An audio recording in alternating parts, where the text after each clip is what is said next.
Court packing. Everyone is talking about it. Some on the left are pushing for it. Kamala Harris claims the Republicans are already doing it. Biden won't even talk about it.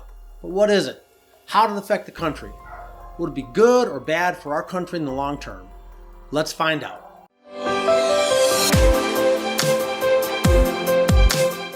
The number of justices that sit on the Supreme Court is not set by the Constitution. Rather, it is set by Congress, and specifically, it was last set by the Judiciary Act of 1869, which established that the Supreme Court would comprise 8 associate justices and 1 chief justice. When the Judiciary Act was passed, there had been 8 justices serving on the Supreme Court, which allowed for 4-4 decisions to occur with regularity. The Act made it an odd number and eliminated the possibility of 4-4 decisions unless a justice recused himself or was unable to sit for a case. The number of justices remained at 9 for many years, and no one thought to change it. Justice worked fairly well in this country. State courts and lower federal courts would address most matters, and when a particular law needed to be looked at to determine if it was constitutional or not, the Supreme Court would hear the case and render what most considered to be a fair decision. People were pretty happy with the system, until Franklin Delano Roosevelt became president. President Roosevelt had been pushing a number of progressive policies under the umbrella of his New Deal, where he sought to reshape the country to be more fair to workers, and less inclined to favor capitalists.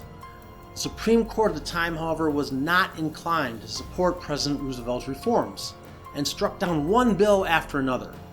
By 1937, about 4 years after he'd become president, Roosevelt had had enough. In November of 1936, Roosevelt had won a sweeping bid for re-election, and he quickly turned his attention to his nemesis, the Supreme Court. Legislation was unveiled on February 5th, 1937.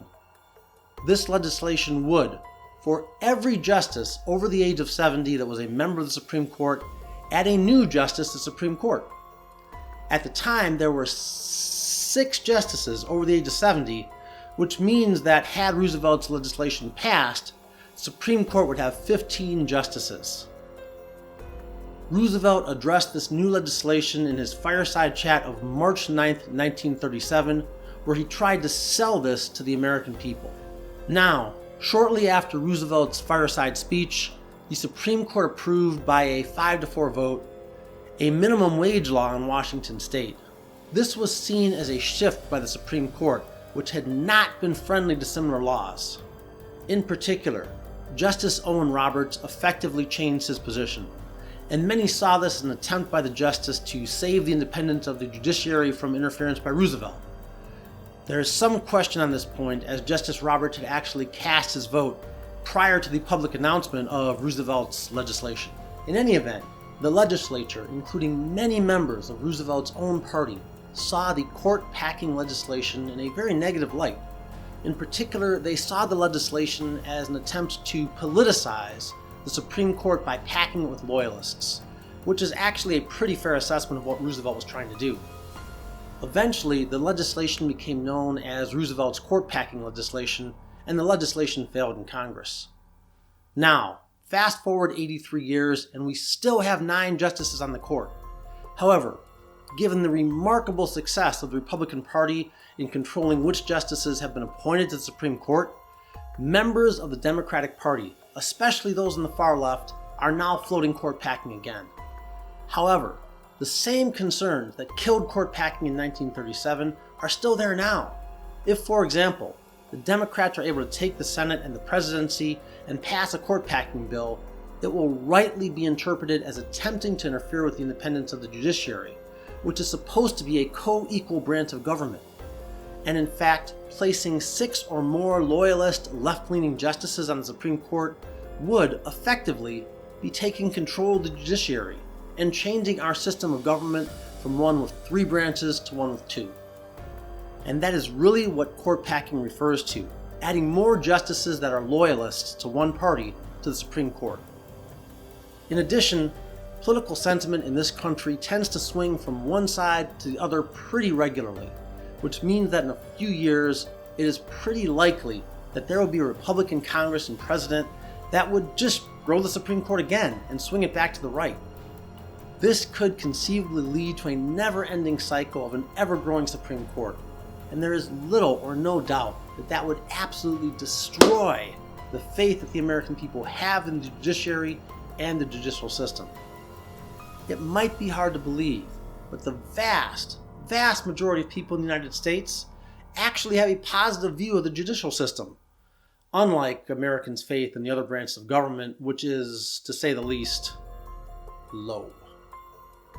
Given the function of the judicial system in our country, faith in its fairness is vital.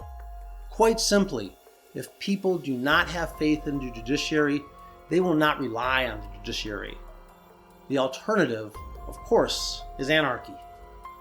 People will bypass the judicial system and rely on themselves, their family, and others for justice which, historically, is incompatible with a civilized society. Accordingly, court packing is a bad idea. It was a bad idea when Roosevelt proposed it in 1937, and it is a bad idea now. If it is implemented, it will absolutely change our system of government and potentially destroy the public's faith in the judiciary.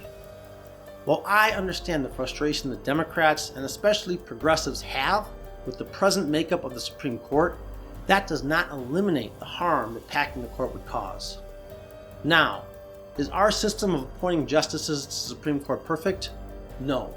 There are certainly improvements that could be made, and if there's enough interest, I may cover some of the proposals that are out there, other than packing the court, for improving that process. Now, I would love to know your thoughts on court packing. Whether you agree or disagree, I would love to hear about it. That is all I have for you today. If you enjoyed this video, a like would be appreciated, and if you'd like to see more videos like this in the future, feel free to hit the subscribe button. And last but not least, have a fantastic day.